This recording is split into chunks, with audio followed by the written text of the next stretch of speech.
Power star Puneeth Rajkumar ಅವರ 5ನೇ movie Akash 2005 release ಆಗಿ 200 days running blockbuster winning ಆಗಿತ್ತು.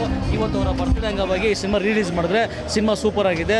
ಪವರ್ ಸ್ಟಾರ್ನ ನೋಡೋದಕ್ಕೆ ನಮ್ಗೆ ತುಂಬ ಖುಷಿ ಆಗ್ತಾ ಇದೆ. ಕೆಲವು ಸೀನಲ್ಲಿ ಅಳು ಬರುತ್ತೆ, ಅವ್ರು ನಮ್ಮಲ್ಲಿ ಇಲ್ಲ ಅನ್ನೋದೇ ತುಂಬ ದುಃಖ ಆಗ್ತಾ ಇದೆ. ಅವರು ಆಕಾಶದ ಹತ್ರಕ್ಕೆ ಆಕಾಶನ ಹೆಸರಿಟ್ಟಿದ್ರೆ ತುಂಬ ಕನಸು ಕಂಡಿದ್ರು. ಸೊ ದೇವ್ರ ಅವಕಾಶ ಕೊಡಲಿಲ್ಲ, ಅದೊಂದು ಹೇಳ್ತೀನಿ. ಜೈ ಅಪ್ಪು ಬಾಸ್. ಮೇಡಮ್ ಅದ್ರ ಬಗ್ಗೆ ಹೇಳೋಂಗಿಲ್ಲ, ಯಾಕಂತ ಕೇಳಿದ್ರೆ ನಾವು ಚೀಟಿ ಹಾಕೋ ಟೈಮಲ್ಲಿ ನಾವು ಟಿ ವಿಗಳಲ್ಲಿ ನೋಡಿದ್ವಿ. ಇವತ್ತು ಅದನ್ನು ರಿಯಲಾಗಿ ನೋಡ್ತಾ ಇದ್ವಿ. ಆ ರಿಯಲಾಗಿ ನೋಡುವಂಥದ್ದು ಒಂದು ಅದೃಷ್ಟ. ಇನ್ನು ರಮ್ಯಾ ಮೇಡಮ್ ಅವರು ಹಾಟಾಗಿ ಸ್ವೀಟಾಗಿ ಕ್ಯೂಟಾಗಿ ಸಖತ್ತಾಗಿ ಕಾಣಿಸೋರೆ. ಅವ್ರು ಈ ರೇಂಜಲ್ಲಿ ಇರ್ತಾರೆ ಅಂತೇಳಿ ನನಗಂತೂ ಗೊತ್ತಿರಲಿಲ್ಲ. ಇವತ್ತು ರಿಯಲಾಗಿ ನೋಡಿದ್ರೆ ಸೂಪರ್ ಆಗಿದ್ರೆ, ಒಳ್ಳೆ ಆ್ಯಕ್ಷನ್ನು ಅಂದರೆ ಒಂದು ಒಳ್ಳೆ ಕಂಟೆಂಟ್ ಮೂವಿ. ನಮ್ಮ ಮಹೇಶ್ ಬಾಬು ಇದರ ಡೈರೆಕ್ಟ್ರು, ಅವ್ರ ಕಾಲಿಗೆ ನಮಸ್ಕಾರ ಆಗಬೇಕು. ಯಾಕಂತ ಕೇಳಿದ್ರೆ ಒಂದು ರೀಲ್ ಮಾಡ್ಬೇಕಂದ್ರೆ ತುಂಬಾ ಕಷ್ಟ ಆಗುತ್ತೆ. ಸೊ ಅಪ್ಪು ಸರ್ಗೋಸ್ಕರ ಈ ಒಂದು ರೇಂಜ್ಗೆ ಇಂಥ ಒಂದು ಮೂವಿನ ಕೊಟ್ಟಿದ್ದಾರೆ ಅಂದರೆ ಇದು ಅಮೇಝಿಂಗ್ ಮೇಡಮ್. ಇದು ಅಂತಿಂತವ್ರು ಮಾಡೋದಕ್ಕಾಗಲ್ಲ, ತುಂಬ ಸಖತ್ತಾಗಿದೆ. ವರ್ಷದಲ್ಲಿ ಹಬ್ಬ ಅಂದರೆ ನಮ್ಮ ಅಪ್ಪು ಬಾಸ್ ಹಬ್ಬ. ಪರದೆ ಮೇಲೆ ನೋಡಿದ್ಮೇಲೆ ತುಂಬ ಅಳು ಬಂತು. ಬಟ್ ಬಾಸ್ ಎಲ್ಲೂ ಹೋಗಿಲ್ಲ. ಎಲ್ಲಿವರೆಗೂ ಆರುತ್ತೋ ಕನ್ನಡದ ಬಾವುಟ ಅಲ್ಲಿವರೆಗೂ ನಿಲ್ಲಲ್ಲ. ದೊಡ್ಡ ಮನೆ ಆರ್ಭಟ. ಆಡೋದ್ರಲ್ಲಿ ಅಣ್ಣ ಬಂಡು, ಹೊಡೆಯೋದ್ರಲ್ಲಿ ಜಾಕಿ ಜಾನ್, ಕುಣಿಯೋದ್ರಲ್ಲಿ ಮೈಕಲ್ ಜಾಕ್ಸು. ಕರ್ನಾಟಕಕ್ಕೊಬ್ಬರೇ ಪವರ್ ಸ್ಟಾರು. ಸೂರ್ಯ ಮುಟ್ಟೋಕ್ಕಾಗಲ್ಲ, ಒಪ್ಪುಡ್ಗೂ ನಕ್ಷತ್ರ ಎಣಿಸೋಕ್ಕಾಗಲ್ಲ. ಎಲ್ಲಿವರೆಗೂ ಸೂರ್ಯ ಚಂದ್ರ ಇದ್ದೇ ಇರ್ತಾರೋ ಅಲ್ಲಿವರೆಗೂ ನಮ್ಮ ಬಾಸ್ ಇದ್ದೇ ಇರ್ತಾರೆ. ನಿಜ ಮೇಡಮ್, ತುಂಬ ಎಮೋಷನ್ ಆಗ್ಬಿಡ್ತು ನಿಜಲು. ಇಂಥ ಭಗವಂತ ಕರ್ಕೊಬಿಟ್ಟಿದ್ರಲ್ಲ. ಇನ್ನೂ ನಮಗೆ ಇನ್ನು ಯಾರು ಸಿನಿಮಾ ನೋಡಲಿ ನಾವು.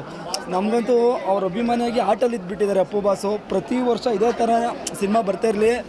ಆ ದೇವರಿಗೆ ಧಿಕ್ಕಾರ ಆಗಬೇಕೋ ಏನಾಗಬೇಕೋ ಗೊತ್ತಿಲ್ಲ. ಬಟ್ ಈ ಜನಸಾಗರ ಇಷ್ಟು ಪ್ರೀತಿನ ಅವ್ರು ಸಂಪಾದನೆ ಮಾಡಿದ್ದಾರಲ್ಲ, ಅದಂತೂ ಅವರು ನಿಜ ಪರಮಾತ್ಮ ಮೇಡಮ್. ದಯವಿಟ್ಟು ದೇವಸ್ಥಾನಕ್ಕೆ ಬಂದು ಪ್ರಸಾದ ಇಸ್ಕೊಳ್ಳಿ. ಬಾಸ್ ಬಂದಿದ್ದಾರೆ, ಪರಮಾತ್ಮ ಬಂದಿದ್ದಾರೆ. ಜೈ ಅಪ್ಪು ಬಾಸ್. ನೆಕ್ಸ್ಟು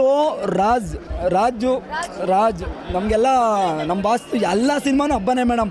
ಆ ಸಿನಿಮಾ ಈ ಸಿನಿಮಾ ಅಂತಲ್ಲ, ನಮ್ಮ ಬಾಸ್ತು ಎಲ್ಲ ಸಿನಿಮಾನೂ ಹಬ್ಬ ಮಾಡ್ತೀವಿ ಮೇಡಮ್. ಯಾಕಂದರೆ ಯುಗಾದಿ ಹಬ್ಬ ಇಂಪಾರ್ಟೆಂಟ್ ಅಲ್ಲ ನಮಗೆ, ನಮ್ಮ ಬಾಸ್ ಇಂಪಾರ್ಟೆಂಟು. ವರ್ಷದಲ್ಲಿ ಮನೆ ಮಂದಿ ಎಲ್ಲ ಮೂವಿಗೆ ಬನ್ನಿ. ಜೈ ಅಪ್ಪು ಬಾಸ್, ಜೈ ಅಪ್ಪು ಬಾಸ್. ದೇವ್ರು ಬಂದಿದ್ದಾರೆ, ಪ್ರಸಾದ ತಗೊಳ್ಳಿ. ಜೈ ಅಪ್ಪು ಬಾಸ್. 20 ವರ್ಷದಿಂದ ನೋಡಿದ್ದೆ. ಫಿಲಮ್ ಭಾಳ ಚೆನ್ನಾಗಿದೆ. ಹಳೆ ನೆನಪು ತುಂಬ ಬಂತು ನನಗೆ.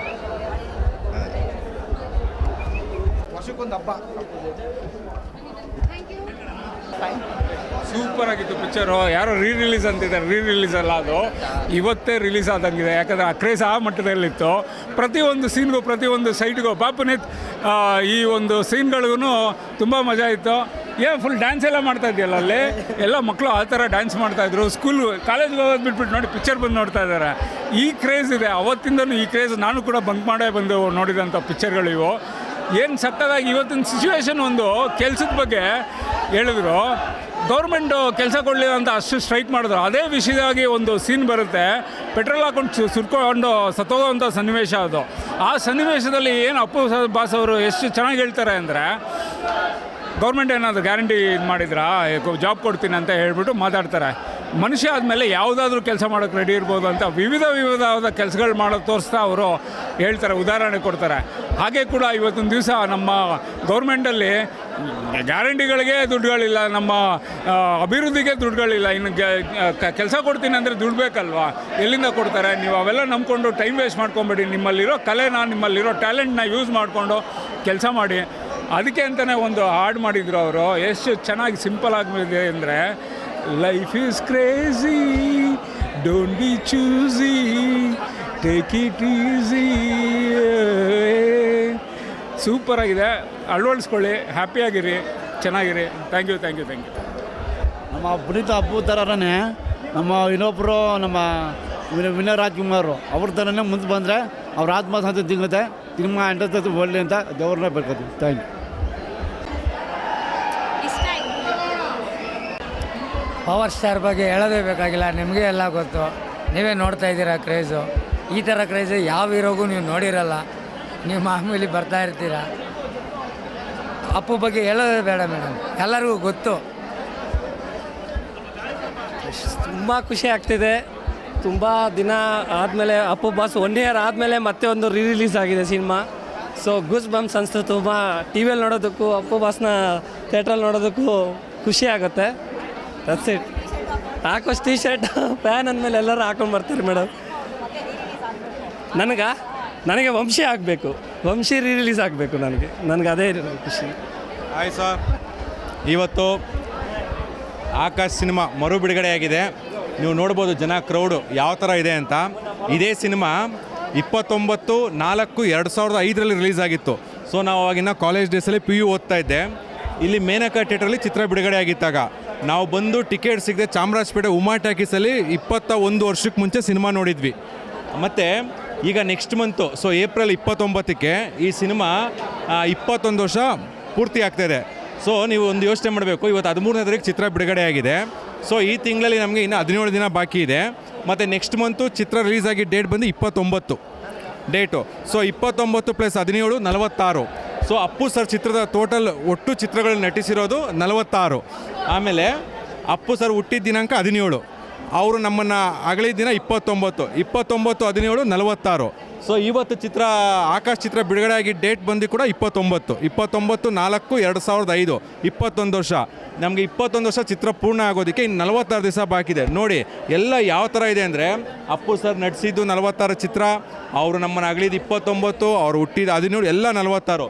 ಸುಮ್ಮನೆ ನಾವು ಅಪ್ಪು ಸರ್ನ ನಾವು ದೇವಮ್ಮನವ ಅಂತ ದೇವರು ಅಂತ ನಾವು ಪೂಜಿಸ್ತಾ ಇಲ್ಲ. ಇಡೀ ವಿಶ್ವದಲ್ಲೇ ಅಪ್ಪು ಸರ್ನ ನಾವಲ್ಲ, ಇಡೀ ಭಾರತೀಯ ಚಿತ್ರರಂಗ ಅಪ್ಪು ಸರ್ನ ಇವತ್ತಿನ ಪ್ರತಿದಿನ ನಾವು ದೇವ್ರಿಗೆ ಏನು ಪೂಜೆ ಮಾಡ್ತೇವೆ ಹಾಗೆ ಅಪ್ಪು ಸರ್ ಕೂಡ ನಾವು ಡೈಲಿ ಬೆಳಗ್ಗೆ ಎದ್ದ ತಕ್ಷಣ ಒಂದು ನಮಸ್ಕಾರ ಮಾಡ್ಕೊಂಡೆ ನಾವು ಆಚೆ ಬರೋದು. ಸೊ ನಮಗೆ ಡಾಕ್ಟರ್ ರಾಜ್ಕುಮಾರ್ ಅವರು ಏನು ಹೇಳ್ಕೊಟ್ಟಿದ್ದಾರೆ, ಕನ್ನಡ ಚಿತ್ರರಂಗವನ್ನು ಬೆಳೆಸಬೇಕು, ಉಳಿಸ್ಬೇಕು. ನಾವು ಡಾಕ್ಟರ್ ರಾಜ್ಕುಮಾರ್ ಅವರ ಚಿತ್ರಗಳಿಂದ ಹಿಡಿದು ಇವತ್ತಿನ ಡಾರ್ಲಿಂಗ್ ಕೃಷ್ಣ ನಟರು ಏನಿದಾರೋ ಎಲ್ಲ ಕನ್ನಡ ಚಿತ್ರಗಳನ್ನ ನಾವು ಬೆಳೆಸ್ತೀವಿ, ಹರಿಸ್ತೀವಿ, ಕನ್ನಡವನ್ನು ಉಳಿಸ್ತೀವಿ. Thank you ma'am. ಆ್ಯಕ್ಚುಲಿ ನಮಗೆ 21 ವರ್ಷ, ನಾವು ಇವಾಗ ಒಂದು 2-3 ವರ್ಷದಿಂದ ಕ್ರೇಜ್ ಸ್ಟಾರ್ಟ್ ಆಗಿದ್ದು. ನಮ್ಮ ಬಾಸು ಅಷ್ಟರಲ್ಲೇ ಏನೋ ಒಂದು ಇದಾಯಿತು. ಬಟ್ ಆದರೆ ಮ್ಯಾಮ್ ಈ ಥರ ಕ್ರೇಜ್ ಈ ಥರ ಬೆಂಗಳೂರಲ್ಲಿ ಹುಟ್ಟಾಕಕ್ಕೆ ಇನ್ನೊಬ್ರು ಯಾರೂ ಬರಲ್ಲ ಮ್ಯಾಮ್. ಆ ದೊಡ್ಡ ಮನೆ ಮಾತ್ರ ಕಾರಣ. ಇನ್ನೊಂದು ಹೇಳಬೇಕು ಅಂದರೆ, ಯಾರ್ಯಾರೋ ಬಾಸ್ ಅಂತ ಕರ್ನಾಟಕದಲ್ಲಿ ಹೇಳ್ಕೊಂಡು ಓಡಾಡ್ತಾರೆ.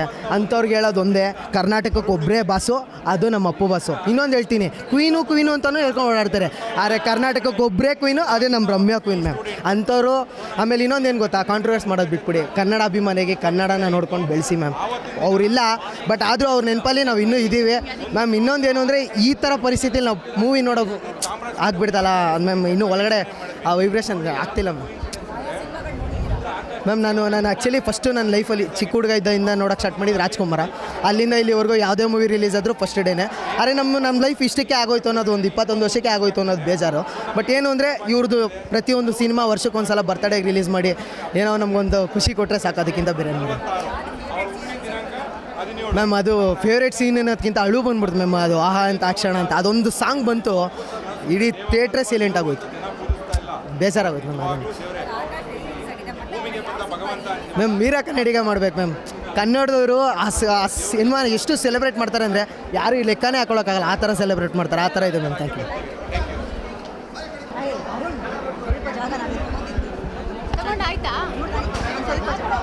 ಫಸ್ಟ್ ಟೈಮ್ ರಿಲೀಸ್ ಅಟೆಂಡ್ ಮಾಡಿದ ನಮ್ಮ ಅಪ್ಪು ಬಾಸ್ದು ಫುಲ್ಲು ಸಕ್ಕತ್ತಾಗಿತ್ತು ಫಿಲಮು.